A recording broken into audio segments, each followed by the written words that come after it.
As nannies, we are highly experienced caregivers, and we usually work with a variety of families. Sometimes those families include foster kids. So this week I interviewed Kimberly Brown, aka Nanny Kim on the Go. She's a nanny, adoptive mom, and a foster parent advocate. We talked all about foster care, the challenges and the successes for the nanny, the family, and the kids themselves. So what is foster care? Foster care is a leeway for reunification. And when that doesn't happen, the child ends up being in the system longer. But if they can reunite them with their children, that's what they do. So foster care is kind of the halfway house of, we don't want to put them in, a big home. We just want to put them in an individualized home, help them work through their problems, have some emotional support, and then return them back home with the support that they need, from the system and for the parents. So it doesn't always happen that way, but in a cookie cutter world, that's what foster care is supposed to do. You may find yourself looking into caring for foster kids, but caring for foster kids comes with its own unique set of challenges. Yeah, usually it has nothing to do with them. That's the main thing, and that's why I'm always, an advocate for foster care, is because it's usually no fault of their own. They haven't done something that got them taken from their parents. It's something that was done to them. Most often it's neglect, whether it's medical neglect, physical neglect, sexual abuse is another one. Sometimes there is drug abuse in the home, and that leads to the children being left unattended, which is, another type of abuse.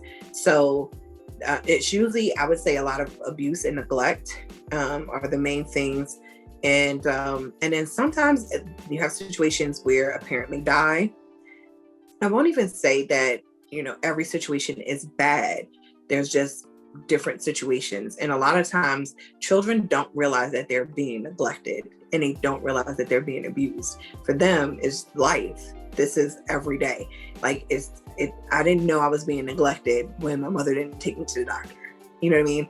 I didn't know I was being neglected when, I saw, my dad hit my mom, or they were drunk. That was just normal for me to pick up their bottles and clean up the house afterwards, and not go to school for several weeks because they were depressed and on benders, and I didn't go to school. And the school called, social services and said, hey, we haven't seen this kid in months.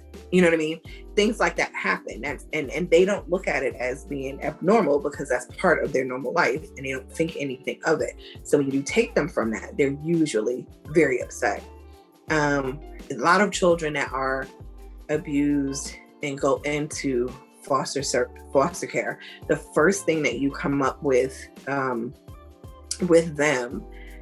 that you come into contact with them as a foster parent, is this, this anger from them. Because a lot of times children that are abused, they feel like they have to take care of and protect their parent. And if they're not there, they feel like their parent isn't being taken care of and being watched after, and they feel like it's their job. So most times you can always tell when a kid is being neglected if they take on a role as an adult that they shouldn't have. Kids of different ages come with their own challenges. What happens with teenagers is it's so difficult, because now they have to conform to rules, and they probably have never had them before. They have to be accountable to someone, which they never had to do that either. A lot of times, depending on how many siblings there are, sometimes the siblings get separated, and the younger ones may find a home where the older one may not. And so you have that situation. So it's not only I'm being taken from my parent, I'm being taken from my siblings, so you've ripped the core of who they are away from them. And so it's really, really hard to figure out who you are when you don't have your family. Nannies are uniquely suited to take on the role of foster parenting because of our empathy, problem-solving skills, and our ability to limit attachment to our kids. Understanding, the development and the psyche of a foster child is so important. And that's why I'm always we'll probably talk about it, but I'm always an advocate of nannies, being foster parents, because we take so many classes, we do so many things that help train us to be excellent foster parents, if you actually were to take the time to do it. I would say as a nanny, a great thing, we always talk about people having side hustles. A great side hustle for you is to be a respite worker. Like, how great is it that you can just take some classes, get licensed as, a respite worker, and give a mom a break every once in a while. It's different for every state, but every state has respite workers. But sometimes the state will say, like, some states will say, if you're a foster parent, you have to do maybe 30 hours or 32 hours of training. If you're a specialty like my mom, you might have to do 45 to 60 hours of training. But if you're a respite worker, you only have to do maybe 25. And CPR and first aid would be part of that 25. So they have different ones, but then there are some states that say, well, we have respite workers and we have foster care, licensed foster care persons, but the respite worker actually takes the same class that the foster care person takes. So they get licensed just like a foster parent. So if they ever wanted to switch over and become a foster parent, they could. Or like as a respite worker, they can call you and say, well, I have an emergency short case. We don't have any fosters, available. I know you're a respite worker, but could you take this child on for a month? Or could you take this child on for like 2 weeks or whatever? And you could do that and you get paid for it. So it's not like, I'm just doing it and, I never got a kid or I never got, whatever. But you can, you could do that. There are a lot of like Facebook groups that are for fostering. I know I'm a part of one that is for nannies that foster. And all of the people in the group are all nannies and they're all foster parents. Like, we understand that every child is different. No child is like, the same as the last one. And I think that that's like a big thing when you have foster children and you have multiple foster children. Every situation is different. Every situation that they came from is different. Every child reacts differently.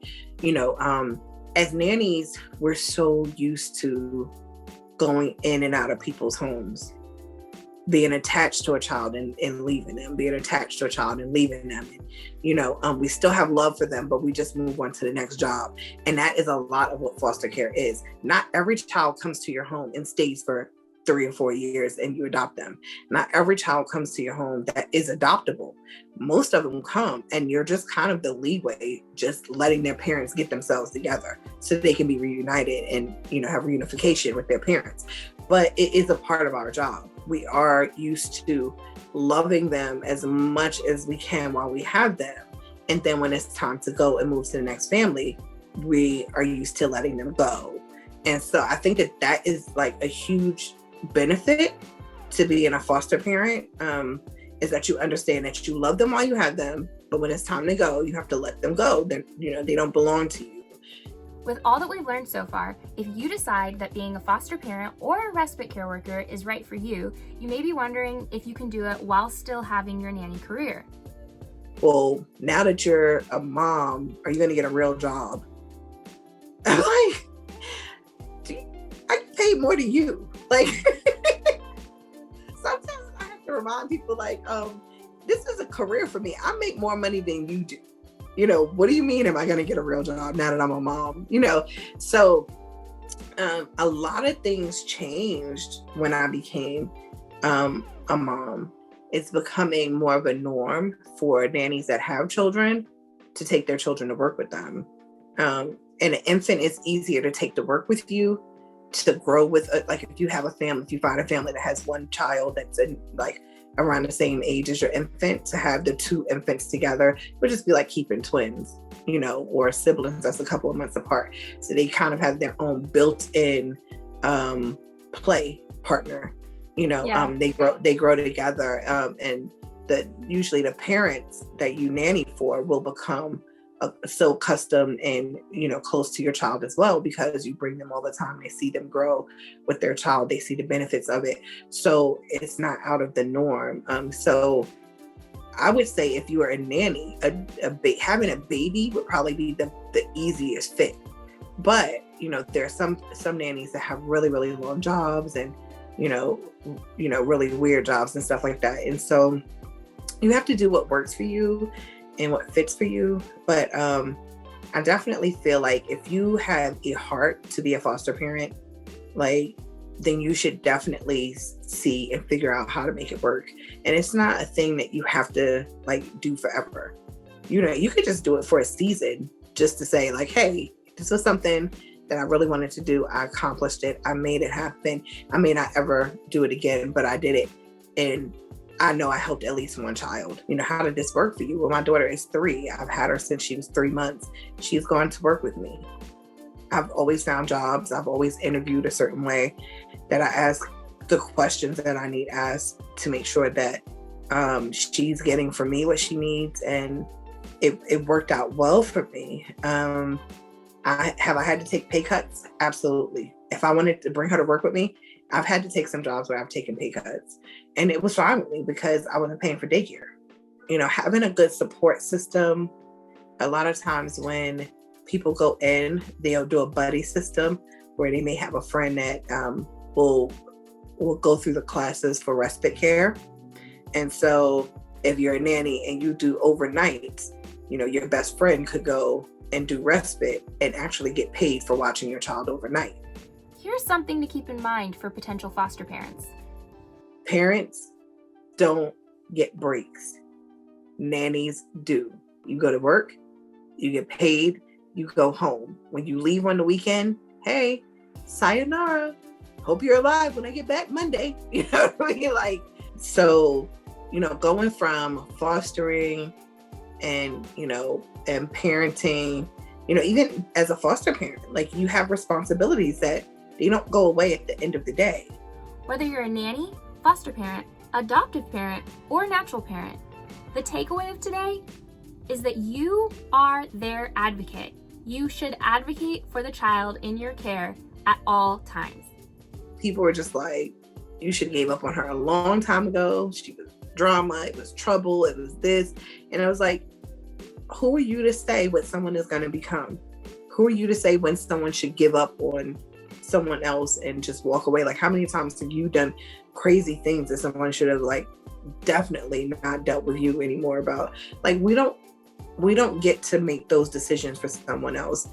We should treat people the way that we want to be treated, especially, children and teenagers who already have a hard enough time hormonally and mentally with the peer pressure and everything that's going on in the world. And I think that is, that's what they need. They need support. I'm going to give it to you just the way I would give it to any of the nannies that I talk to in the industry. I'm going to talk to you the same way. I'm going to talk to you even more because you're my kid and I expect more from you. But I'm also your biggest cheerleader. I'm also your supporter. I also don't hang up the phone without letting you know that I love you. Those are things that children need on a regular basis. And foster children are no different. Foster parenting is about advocating.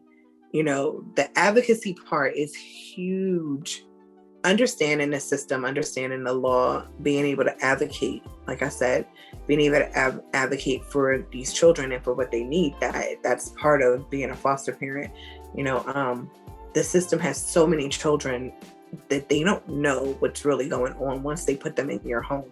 It's your job to advocate for them and to be a voice for them and to make sure that they're heard. Today's topic was a little bit heavy on the heart, but personally it touched my heart because as someone who myself was adopted, I just think it's so important that we talk about kids that are in need in the foster care system and that need someone to love them and take care of them and advocate for them.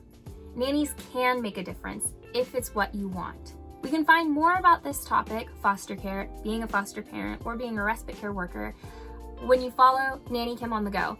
That is her handle for Facebook, Instagram, and Twitter, and you can also find more information on her website, nannykimonthego.com.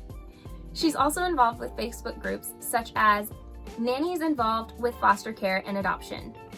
She is an active supporter of anyone wanting to foster or just take care of kids in need. So head on over and check out Nanny Kim on the Go. Now I want to know what your questions about foster care are. Leave them down in the comments below. Make sure to like and subscribe if you found this video helpful or interesting, and I'll see you again next Saturday. Bye!